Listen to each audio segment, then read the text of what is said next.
Go on. This is book of... Okay,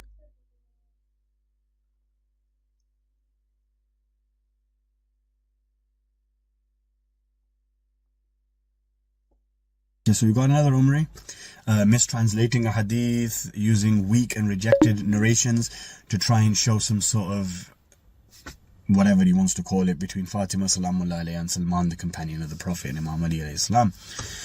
But let's have a look. So this is the first one that he brings up. It's in Shar al-Akhbar fi Fadail al-Aimma al-Athar. And if you look at the translation that he presented here, and now look at the proper translation, you can see that he's added words to the hadith. So the first thing that he's mentioned, rejected. Next, Hilyat al-Muttaqeen, as he shows here, doesn't mention that she wasn't wearing a hijab or that her legs were uncovered. So again, he's added to the hadith, so that hadith is also rejected. Third one that he uses, and final one, is Bihar al-Anwar. Again, another mistranslation. It doesn't say what he's showing. If you look here, it doesn't say anything along the lines of what he said. Also, if you look at the chain, Ja'far ibn Muhammad, he's an unknown person. No biological information exists on this person in Shia literature, therefore he's rejected.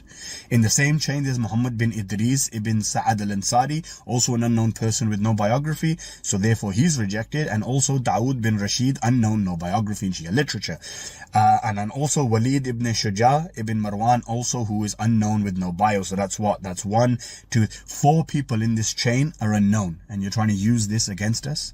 Obviously the hadith is rejected. And also, if you look at the beginning, Allama Baqir Majlisi in the introduction of Bihar al-Anwar says what? I do not guarantee the authenticity of every report, for I collected both the sound and the weak.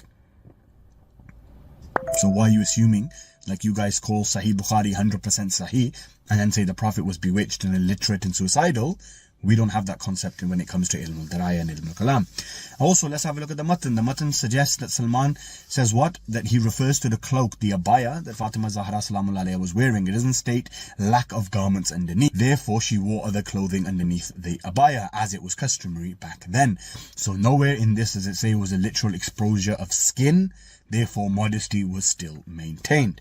And also the matan is rejected because Sayyida salamullahi alayha, who would even observe the veil in front of a blind person, and somebody who even asked for her funeral to be veiled from strangers' eyes, why would she sit unveiled, exposed in front of Salman al-Farisi? So stop attacking the daughter of the Prophet and try defending your mother Aisha, who was showing men how to do ghusl.